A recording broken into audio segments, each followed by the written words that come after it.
A warm welcome and thank you to everyone joining us on this, the second day, day 2 of our virtual World Ocean Summit 2021. And of course, this particular session, shipping, defining a clear path to zero carbon shipping, encouraging short-term action to achieve a long-term goal. My name is Charles Goddard. I'm editorial director at the Economist Group. And of course, in our previous summits, we had addressed this question of decarbonisation of shipping, and we all know it's by no means as easy as it sounds, or indeed rolls off the tongue. But of course, there are also real questions, I think, about whether decarbonisation of shipping is proceeding as quickly as it should, given the urgency around climate change. And also, even if the collective will of what is, after all, a very fragmented industry were to move more quickly, how on earth, in fact, it would actually do so, and do so quickly, and where we are now in that process. Zero carbon shipping is an ambitious target without really at the moment a clear technology or indeed a clear set of fuels or fuel or indeed affordable cost pathways to decarbonisation. And I'm absolutely delighted to have with us today a group of people, a group of distinguished panelists who are putting their heads and their actions to this very question. Let me introduce them. Darr, who's Executive Vice President, Policy and Government Affairs at MSC Group, a shipping company. Johannah Christensen, who's Managing Director of Global Maritime Forum, an international not-for-profit aiming to shape the future of sustainable seaborne trade, and Christopher Rex, who is the Head of Innovation and Research at Danish Ship Finance, which provides loans to shipping companies. By the way, you will find all of their biographies, their full biographies, on the screen under this media player. So let's begin, shall we? And I wanted to begin if I could, with the broad picture, and just recall that in November last year, the International Maritime Organization, which is the UN body that regulates and oversees global shipping, was roundly criticized by NGOs particularly, but even by some in the shipping industry, for what they said was effectively permitting shipping emissions to rise in the decade 2030. Although, of course, its decisions also meant that there would be a 40% reduction in carbon intensity of shipping from 2008 standards, emission standards. So what I wanted to start with really was this question: what does this decision at the IMO really say about the state of decarbonisation of shipping at this point, and about the ability of shipping now to really meet the Paris Agreement targets over the coming 20 to 30 years? Now, Bud, I wonder if I could start with you. Bud Darr. Sure, Charles. Thank you, and it's nice to be with you again for another one of these great events for The Economist. It's my pleasure to speak on this subject. It's of extreme paramount importance to the shipping industry and the entire community that we succeed here. There are huge challenges involved in that, and I think that the preliminary decision to approve that IMO framework back in November is reflective of the reality that there is still an enormous obstacle in that the technologies, both with regard to alternative fuels for actual deployment at scale or alternative propulsion technologies, just don't exist yet. So even the most forward-leaning ship owner, and we've invested very heavily in our fleet in fleet renewal and also retrofitting existing ships to try and improve, just don't have the technical solutions available to move a lot faster right now. We want to. We have to find a way to do that. But the real catalysts from that are going to come from breakthroughs in the technology on the fuel and propulsion side so that we can deploy them. About the agreement in November, first of all, I'll point out it's not finalized yet. There's actually a vote for adoption of those amendments that happens in June. So I think there will still be some more debate, and the four corners of what it looks like are actually still being developed, which is a little odd because it's kind of like changing the tires on a car while it's rolling down the highway. But nonetheless, I think that fundamentally there are some critics that reasonably say we have to move faster. What they really may be saying with regard to IMO is that the initial strategy levels of ambition need to be revisited and perhaps revised, and that's actually planned for, and it was always supposed to be part of the process, and there'll have to be continuous evolution on the policy side as well as the technology side. But at the end of the day, it's going to be the technology side that drives the real solutions here.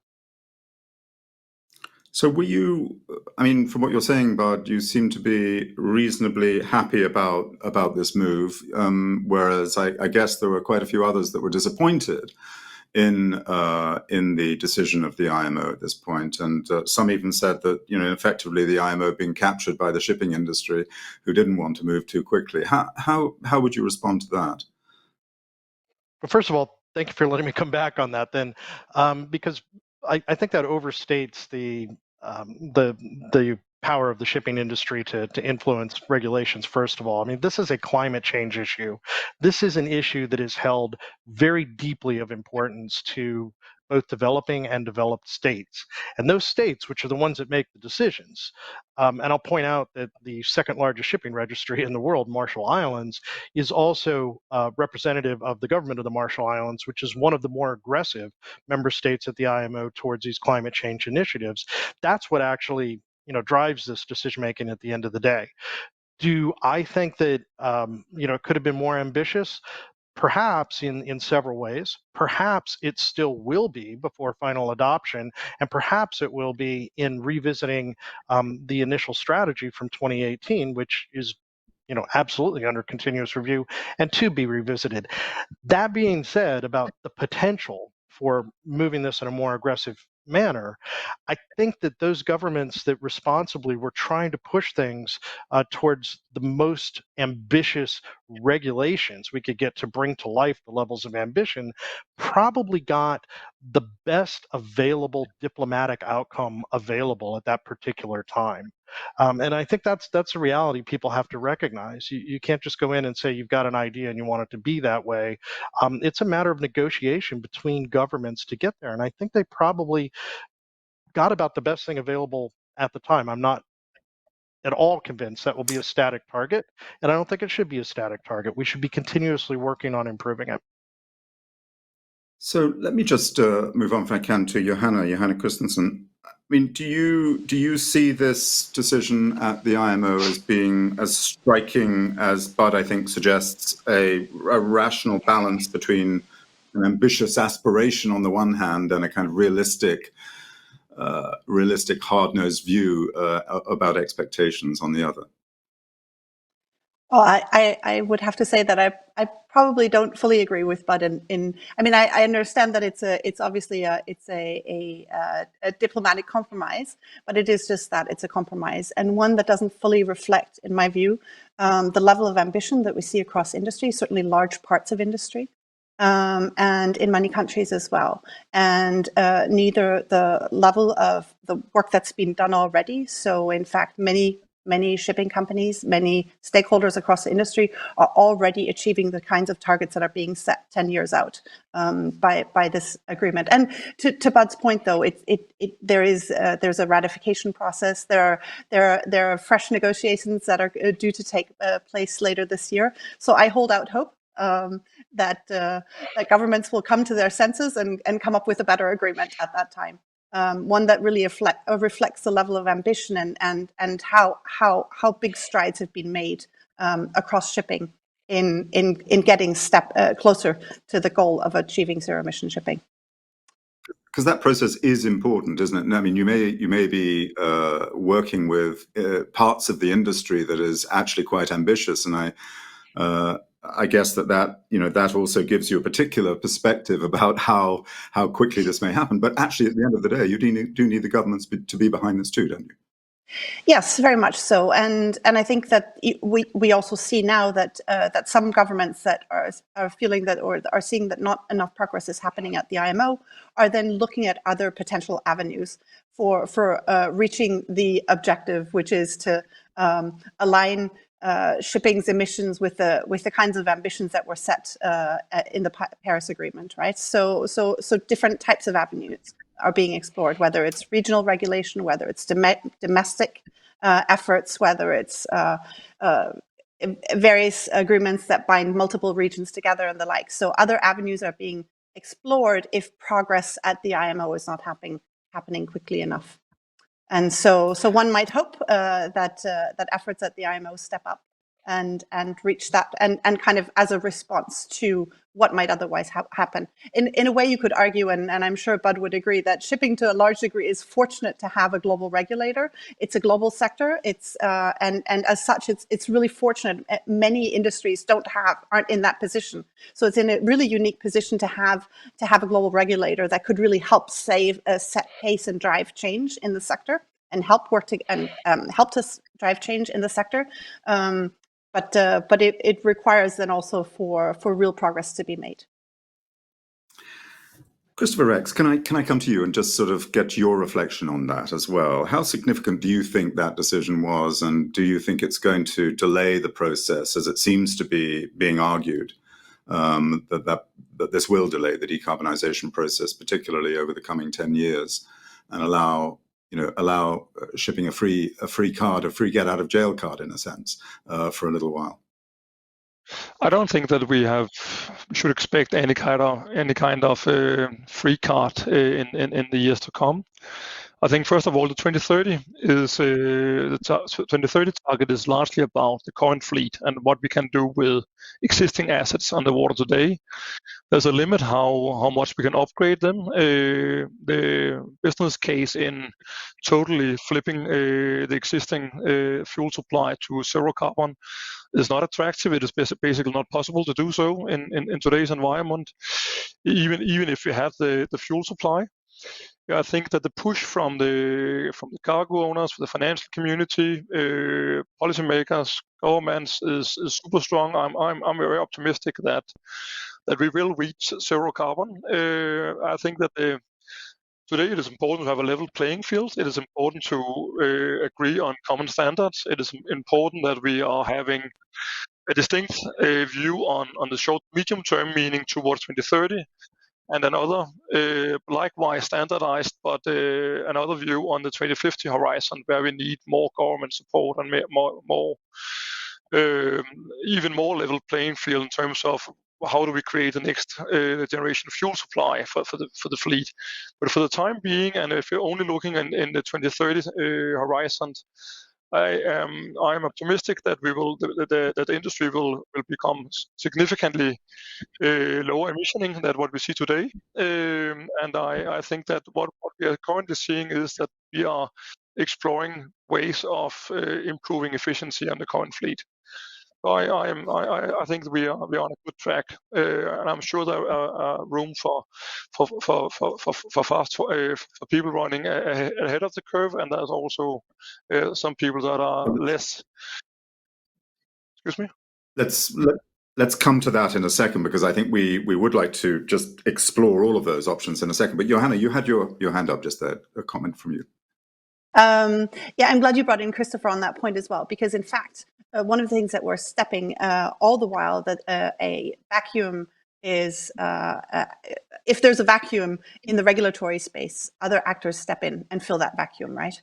And so one thing that we've seen is that the banks that finance ships have established the Poseidon Principles, and it effectively steps into the vacuum that's provided by and fills out that vacuum. Likewise, a number of large cargo owners on the bulk trades. So in other words, be that mining companies, oil and gas companies, agricultural traders, and the like, have similarly developed a framework that allows them to track their emissions against decarbonization trajectories. And so that then can really drive change in the market, all the while that the regulatory pace isn't being set by the IMO. So other stakeholders effectively go in and fill that void. And we've seen that with the banks, we've seen that with cargo owners, and others might do the same. Can I just briefly, thank you, can I just briefly come to you, Bud, and just ask you about the impact of the pandemic on all of this process? Because shipping, of course, had been in some economic distress, I think, prior to the pandemic, and the pandemic itself then added to that distress. At least parts of the shipping industry were, not perhaps all of it, but parts of the shipping industry were.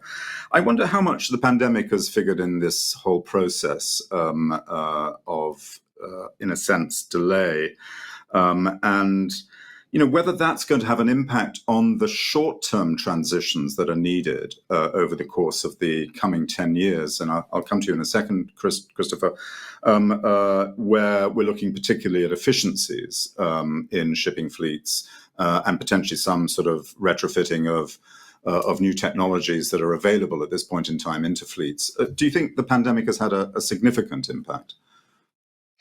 It has, but as you alluded to it, the impacts have been very different from sector to sector, and we're a very diversified ship owner in some regards. Although the overwhelming majority of our ships are cellular container ships, we also are the third largest cruise line in the world with 18 modern cruise ships. We have 12 ocean-going ferries, we have ro-ros, we have a couple of dry bulk carriers as well. And each of those have been affected differently. And so on the container side, it's just been an incredibly unpredictable and wild ride over the last year or so since we've been in the throes of this pandemic, with volumes just hitting unparalleled drops and resurgences and having to keep up with it. I think on the container sector, it probably, in the end, doesn't hold things back. However, on the cruise sector, for example, which is known for really investing very heavily in these types of environmental technologies, they're pretty much in a zero revenue environment right now as an entire sector. So not only will their direct investments probably be impacted by this very severe impact that they're seeing economically, but also the trickle-down effects that come from an early adopter paying for and deploying these technologies so that it spreads out amongst others in the industry may be hindered as well. So, I do think there will be an impact, and there are sectors, in between in that spectrum as well. I think the offshore sector may be closer, at least in the short term, to where the cruise side is, but there are other types of shipping that are maybe closer to where the container side is. But that capital flowing in to make the investments will have an impact. It will make it more challenging, but we will decarbonize. I am certain we will get there. What I'm just not certain of is where the best breakthroughs are going to come from and when on the technology side. But I can tell you, for the responsible companies that would participate in an event like this, or my company, we're fully committed to it. We're going to figure out a way to do it. And Johannah's right. It's not just the regulations. It's the customers, it's society, it's our other partners such as lenders. There's a series of policy drivers here, in addition to our own internal policy drivers, that will keep us pushing towards the goal line. The challenge is just, do we have the solutions really available to purchase yet? And we can't make those on our own, but we'll partner with others who can. Christopher, you had a brief point I think you were going to make on this. Yeah, I just want to point out that I think one of the important parts of the pandemic has also been that that governments around the world have decided to, as part of their stimulus to kickstart the global economies again, they also have a quite distinct green footprint on much of the stimulus. So I think that the decarbonization can even say to be superpowered by some of the political initiatives of the pandemic. That is also an important element to my understanding. Well, let's come to the heart of the discussion, I think, and let's look at some of the various approaches to decarbonisation that are now being explored, considered, and in some cases actioned. Let me come, if I can, to Johannah, to the Getting to Zero Coalition, which is hoping to undertake a series of commercial-scale zero-emission shipping pilots.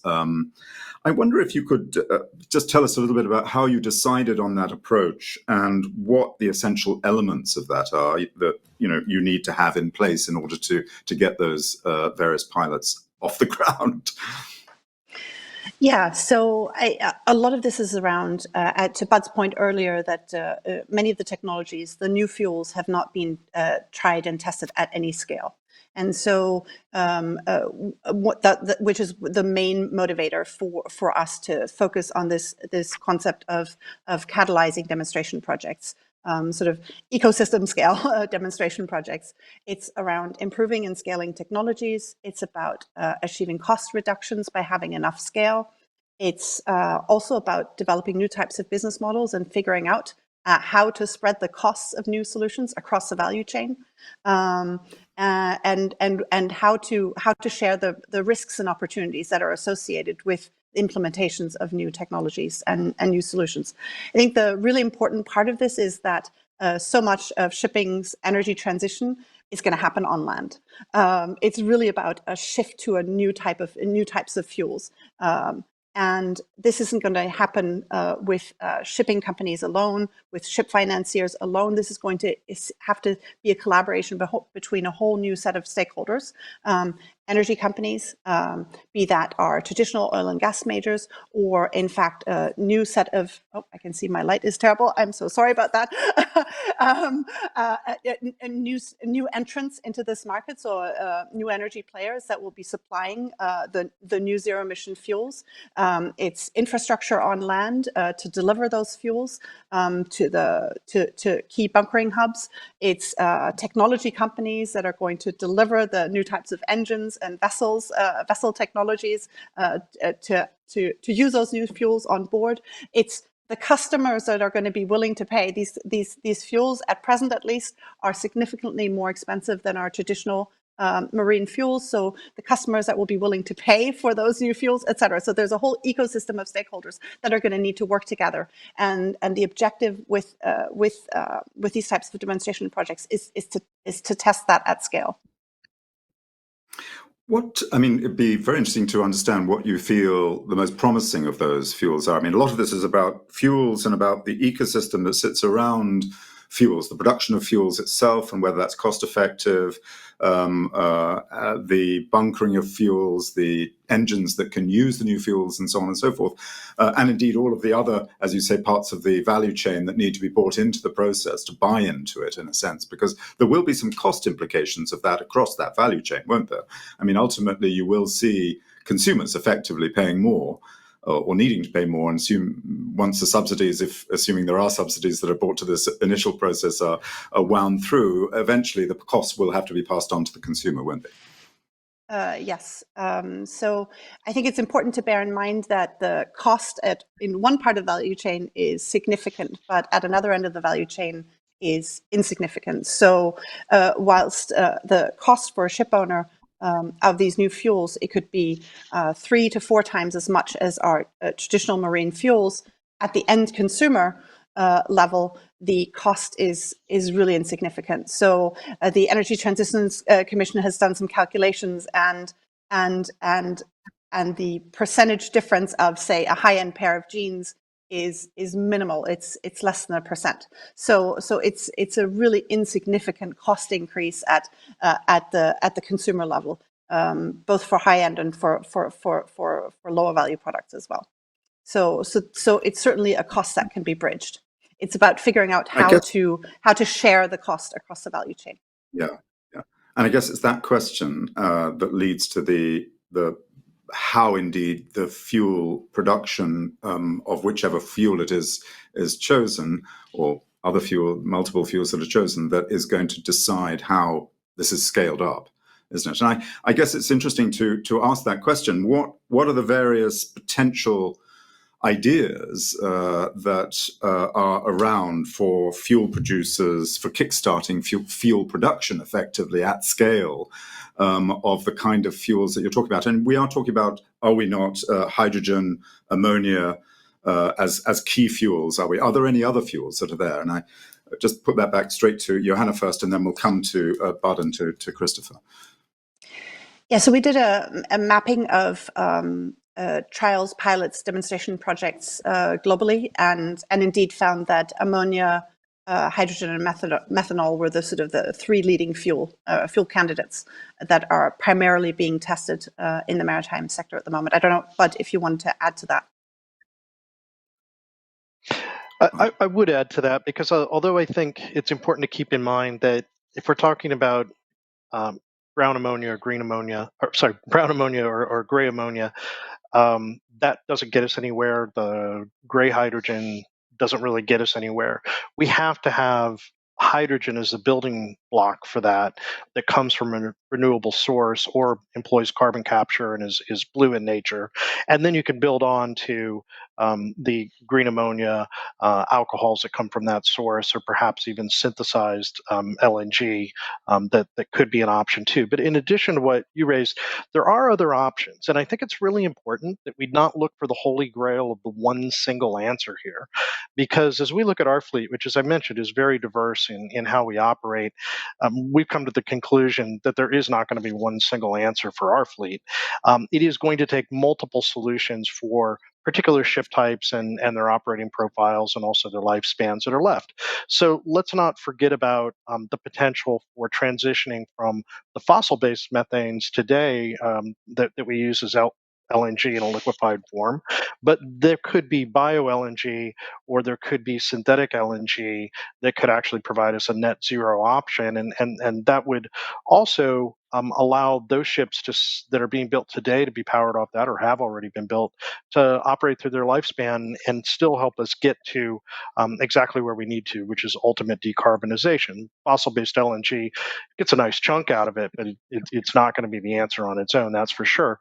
Let's also not forget about biofuels. There are questions about scale and availability and cost, but it's still, from a technical standpoint, can definitely be a part of the mix, particularly as a drop-in for ships that were built with conventional propulsion in mind. And then the last point that I'll make around that is good ideas on energy are good ideas, whether it's the molten salt reactor concept that's floating around, or maybe wind augmentation or whatever.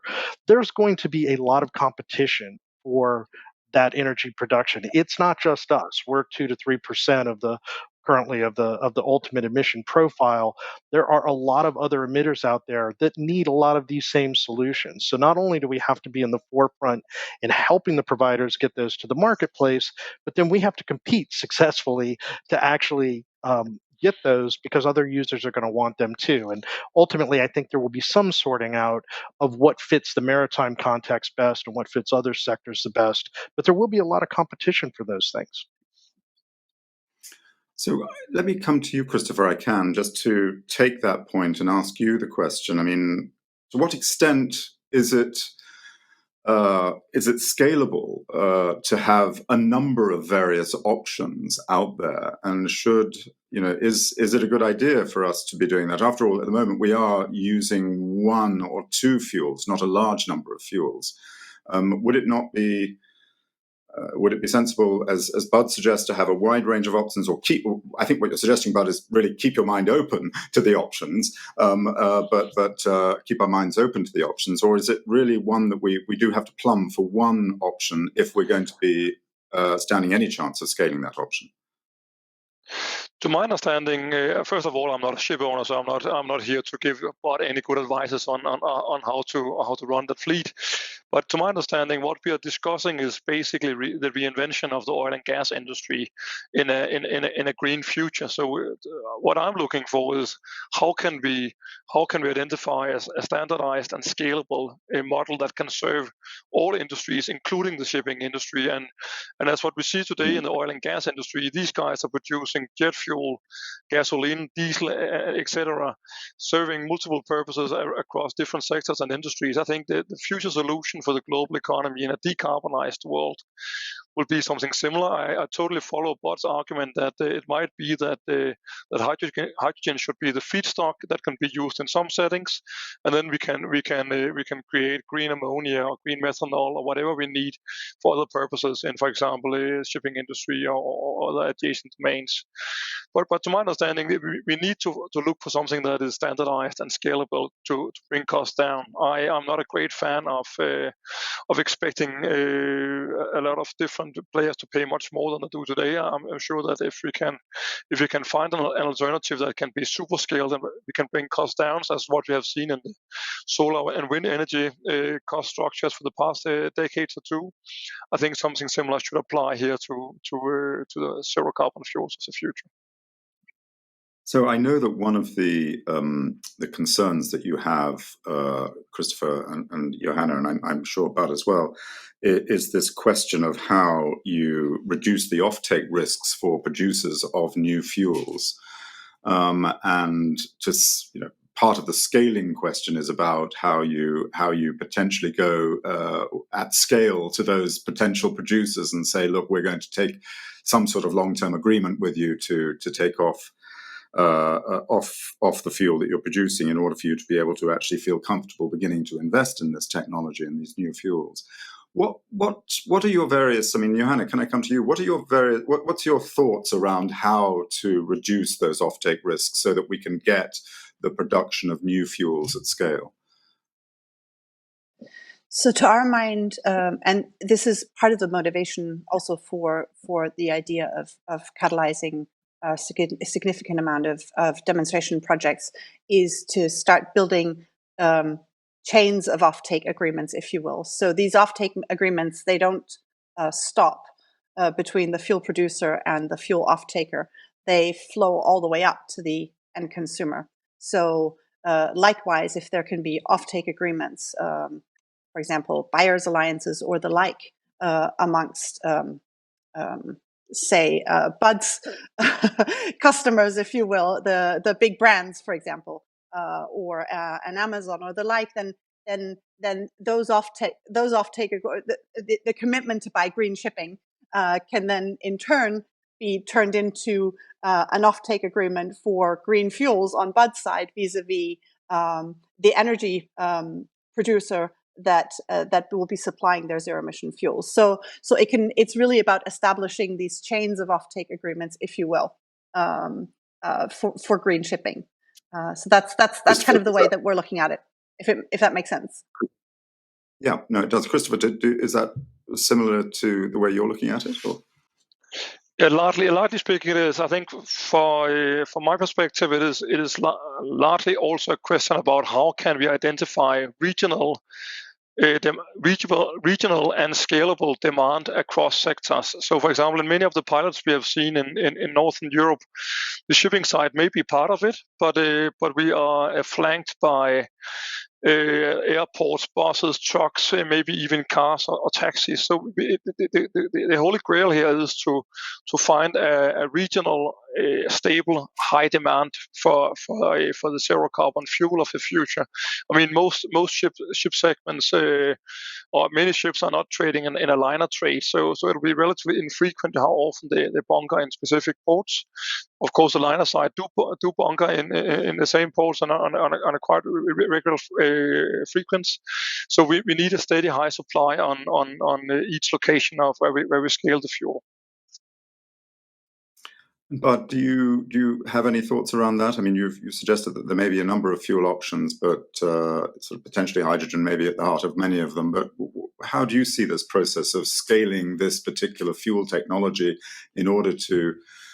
Are we talking about subsidies that are electricity subsidies, for example, to to potential fuel producers, as for example, solar and wind power were subsidized right at the very beginning? What kind of things will allow the acceleration, indeed, of new fuel technologies? So I do very much agree with the derivatives from hydrogen, or perhaps hydrogen in the H2 molecule itself in a green form, being probably some of the most promising gateways we see. So when it comes to those, I think that all generally starts with most production methods anyway, of renewable energy being available at much greater scale than it is right now to get the green hydrogen that then could be the gateway to further green methanol development or green ammonia development. And I do think those have a lot of promise. But let's keep in mind, even in the most optimistic scenario, that's not happening in a couple of years. That is going to be a much longer term proposition, but it starts with an immediate commitment now of investment that has to come in large part from governments to really make this happen, honestly, in that energy sector, or some sort of incentives to get that going yesterday, because that really is a gateway to get at scale to these other types of fuels that might come from it. But let's not forget what we have today. And I think when you talk about the possibility of options you could offer cargo interests or customers in our liner trade today, you do have three. You've got energy efficiency, you've got fossil LNG, and you've got biofuels. If you're talking about ocean shipping right now, those are really your three options. Energy efficiency, we've done most of the things we could do. We'll make some further improvements or some operational enhancements in particular that I think have some promise, but it's just going to chip away at it. It's going to be more about trajectory than the end result. When it comes to fossil LNG, you've got to be looking towards, as I mentioned earlier, a bio LNG or synthetic LNG downrange to really get the full benefit of that technology. But biofuels today that are sustainably sourced, and I think that's an important point, you have to be talking about certain biofuels that come from certain feedstocks to really have a net benefit. That's something that we could offer customers today. We actually went well beyond trials, and in 2020, we bunkered an enormous amount of up to 47% at one point blends in biofuels in Rotterdam in particular.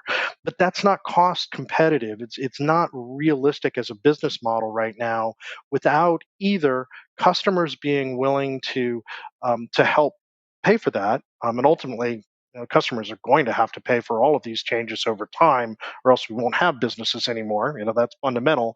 But if the forward-leaning customers are willing to do that, that helps. And in that case, the Dutch government had really stepped up with a great program to try and initiate higher demand, and we showed the demand signal is there. But honestly, it's really disappointing that the way the Paris Accord is structured and the way they viewed their national interests under the Paris Accord, they decided to withdraw that subsidy when it came to marine fuels, and it no longer is really a realistic option. We need more of that. We need more thinking beyond the national level and at the regional and global level to help with the solutions that are available right now to buy Just a little take bit that. more space and with the ones for the future. Well, let me just take that point up. We've just got 2 or 3 minutes left, and this point about and of course we're coming up to COP26. We've got all the negotiations that are now leading to that. Sense that the first kickstart for a lot of this process does in fact need to be enhanced government regulation, carbon taxes potentially, subsidies potentially. We talked a little bit about that. What do you feel should the positioning be around that process in order to get a lot of these, as you said, complicated, multi-sector, cross-industry value chain approaches? They're going to need that underlying help to have effective regulation, incentives, and subsidies underneath it. What do you think now needs to happen over the course of the next 9 months as we move to November in Glasgow? Johannah. First of all, it's quite a big question, so I'll do my best. I think a lot more companies need to commit to the Paris-aligned zero target, which in fact IMO is not yet. So it's really about building confidence that the sector, both the ship owners, but the entire value chain is committed to a Paris-aligned goal of zero emission shipping in the future. A second piece is committing also to the short-term action. So it's not just about setting a long-term goal, but about looking at how do we get there? What are the incremental steps that we need to take to get there, and committing to those incremental steps, be that 5% zero-emission fuel in 2030 or whatever it is. It's really figuring out what are the specific steps that we need to achieve in order to achieve the ultimate goal, and committing to those as well. So we're not only looking at the long term, but also at the short term. It's entering into agreements and working together with other stakeholders in the value chain to get some of these demonstration projects off the ground, so we can prove the technologies, so that we can get scale, get the costs down, etc., get the regulations in place that will support it, etc., get the government support and the like, again, in order to get us on the path to reducing effectively emissions from shipping via zero-emission shipping. Thank you. Christopher, your thoughts, your final thoughts. My final thought, I think from the EU perspective, it is we should hope to see a common EU initiative where we begin to promote the scaling of a certain green fuel infrastructure, so that we can begin to build further synergies and ecosystems around that. That will be my hope and expectation for this year. Well, thank you. I warned at the beginning that the decarbonisation of shipping is certainly by no means as easy as it sounds, and it certainly isn't. By listening to our speakers today, all of them embedded deeply in this issue and coming up with some very interesting solutions. There is, I think, progress and indeed hope for progress on the way. Thank you very much for joining us today and for being our distinguished speakers. About Darr, to Johannah Christensen and to Christopher Rex. Thank you all. Bye-bye.